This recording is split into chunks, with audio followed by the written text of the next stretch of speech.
how's everyone doing there tonight? This is Cult Flicks Fix 24, back with a video. I hope everyone's doing well out there. It's going to be another top 20 video. I've been doing these with film companies, and I'm going to bring another one here. Coming with a top 20 New Line Cinema from that film company, and that's another iconic film company that I enjoy. I grew up watching those from VHS to DVD, Blu-ray, so on. It holds a lot of memories for me and a lot of great films as well. So these are just going to be straight off my collection and my opinion, guys. So I'm going to have 3 honorable mentions and then a top 20.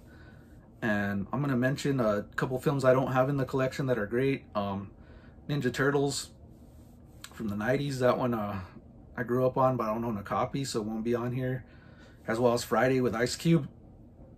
I don't own a copy of that. I lost my copy, but I need to get that back in the collection. That's another one of my favorite like urban hood comedies there with Cube and Chris Tucker.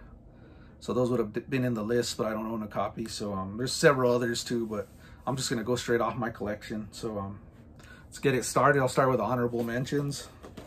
My first honorable mention is gonna be Man Apart with Vin Diesel and Lorenz Tate. This is a fun revenge film with involving cops versus drug dealers and stuff.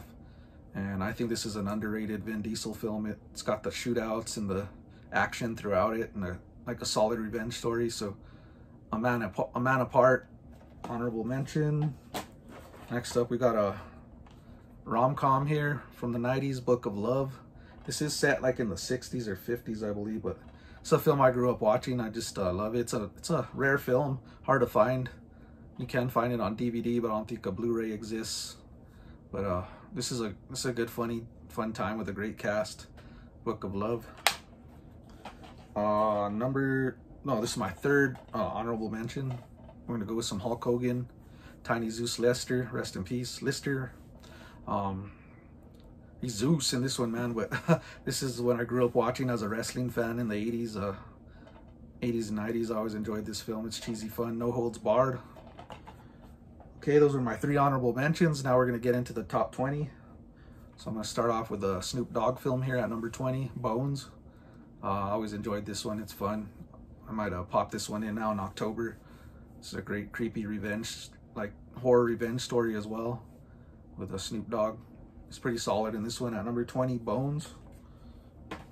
Number 19, I'm going to go with Jason X. This is a guilty pleasure of mine. It's not the greatest out of the franchise, but I do enjoy it. And I think Jason looks badass in this one. And he goes to space as well. So it's pretty cool to see. Number 19, Jason X. Number 18, we're going to go with some Ice Cube, Dangerous Ground. This one's underrated, I think. This has a great revenge story, some action, 90s setting. And then you have Vig Rhames as a villain. And I just always enjoyed this one, Dangerous Ground. Number 18. Number 17, we're going to go with some Kung Fu here from the 70s. The Street Fighter, Sonny Chiba. This is the collection. I'm going to go with the first one. And these are fun, man. They just have some great gore and nice Kung Fu fights. And Sonny Chiba's a legend. So I had to put this one at number 17, the Street Fighter. Number 16, we're going to go with Surviving the Game. This is underrated as well. Needs a Blu-ray release. This stars Rutger Hauer, Ice-T, Gary Busey as well. This is pretty much they're hunting Ice-T. He's a homeless guy. They pursue him. These rich guys that have a I guess a thirst for hunting people. And it turns into an all-out action film on this one. Number 16, Surviving the Game. Number 15, we're gonna go with some Christopher Walken, Communion. This is a bizarre but entertaining alien abduction film. And you have Christopher Walken dancing with aliens. I know I mentioned that before, but it's real bizarre. So, but I love this film. Number 15, Communion. Number 14, we're gonna go with Christian Slater, Pump Up the Volume. This is one of my favorite Christian Slater films. I hadn't seen it in years till I got this copy, and it still holds up well. It's just a good time. You have Christian Slater as like this rebel DJ that's just airing out dirty laundry throughout, you know, all through this high school era. It's real good, man. I really enjoyed this one. So I believe I'm at 14 here with Pump Up the Volume. Okay, 13, we're gonna go with Leonardo DiCaprio, Basketball Diaries.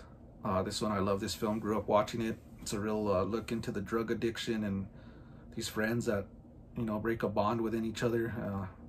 Having to deal with drug addiction, it's just real good, classic. Number 13, Basketball Diaries. Number 12, we're gonna go with some Lawrence Fishburne, Deep Cover. Jamming soundtrack. This film is good. Got Lawrence Fishburne going as an undercover cop to bust this drug organization, and him and Jeff Goldblum like form a bond, and they end up you know, turning on each other. It's just real good, entertaining through the whole film. Deep Cover. Number 11, we're gonna go with Alone in the Dark. All-star cast in this one. We got Jack Palance, Donald Pleasant, Martin Landau. What more can I say about Alone in the Dark? It's a great like psychotic. These psychos escape from a mental ward and end up terrorizing these people in a house. It's just entertainment at its best. Alone in the Dark. 11. Now we're going to the top 10. So this is where it was difficult to put in order here. Number 10, I gotta go with John Carpenter in The Mouth of Madness. Sam Neill's great in this. It's just an awesome film, great effects. This is an underrated Carpenter film. I enjoy it. Revisit this one a few times a year. The Mouth of Madness at number 10. Number 9, I believe the second time this has made my list. Got Critters. Awesome film, classic. Got Dee Wallace. What's his name? Billy Zane's in this one as well with a mullet. It's just a good time. I love these little creatures. They hold a special spot for me, just like Gremlins and Munchies and all those, but this one's one of the top ones. Critters at number 9. Number 8 is a surprise to me that I found this was a New Line Cinema film. Phenomena, Dario Argento film. Love this film. Young Jennifer Connelly, Donald Pleasance. Jennifer Connelly can talk to bugs while she's trying to figure out like a Jello type of story. Soundtracks jamming. Just love this film. Phenomenon at number 8. Number 7, we're gonna go with some Wesley Snipes on Blade. This is a classic. Love this film. Stephen Dorff plays the villain, I believe, in this. Yeah, this one's awesome. Vampire film, underrated. I don't know if underrated, but it's pretty good. Blade, number 7. Number 6, some more Christopher Walken. We're gonna go with King of New York. Abel Ferrara film here. This one's awesome. It just has Christopher Walken at his best. I think he plays a Frank White, like a drug cartel leader or drug organization leader in this one, man, and he just does it right. Got Lawrence Fishburne in this one. He's crazy as hell too. Wesley Snipes as a cop. This one's just awesome shootouts and a good like gangster organization story. So at number 6, King of New York. I'm getting the top 5 here. I'm gonna go with some Tupac and Mickey Rourke with Bullet, one of my favorite films of all time. This needs a Blu-ray release, man. This film is just so good. It shows the inside the drug addiction, prison life, and Tupac plays one of the ultimate villains in this one. He has like a patch on his eye. He's menacing, and the soundtrack is great on this too. So at number 5, Bullet. Number 4, we're gonna stick with some more Tupac, Above the Rim. Another one that needs a Blu-ray release bad. I love this basketball story, man. You got Marlon Wayans, Tupac Shakur, Leon, Dwayne Martin. It's just an all-star cast, and this is such a great film involving the basketball side of it and the streets. It just put all together with an awesome soundtrack from Death Row Records, man. It's just classic. Above the Rim. Number 4. Number 3, we're gonna go with Nightmare on Elm Street. I'm only picking one out of a franchise, so I'm gonna go with original Nightmare on Elm Street. It's a great classic. I go back and forth with Dream Warriors and Part 1, but I don't know, it's just something about Part 1 that stands out to me. So the original of Nightmare on Elm Street, Freddy Krueger, man, classic. There's not much more I can say about that one. At number 3. Number 2, we're gonna go probably with one of my favorite urban hood movies, Menace to Society. Love this film. Lorenz Tate. What's the other guy's name? Tyrone Turner, man. He plays Kane. He's just excellent in this. Old Dog with Lorenz Tate. This is a great a great look at the urban life in a, you know, like California setting. It's just, it's a haunting film, man. It stays in your head after you watch this. Menace to Society at number 2. And my number 1, guys, here we go for the number 1 New Line Cinema film. Texas Chainsaw Massacre, man, original. Can't go against this. My top 5 slashers of all time. Got the iconic Leatherface, Sally Hardesty trying to survive.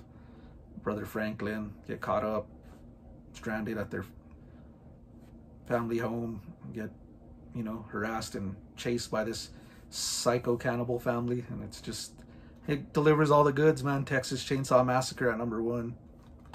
So that's my top 20, guys, with my 3 honorable mentions. These are my thoughts and opinions, and if you guys feel free to do your own video, I'd love to see your guys' list, or like, subscribe, comment.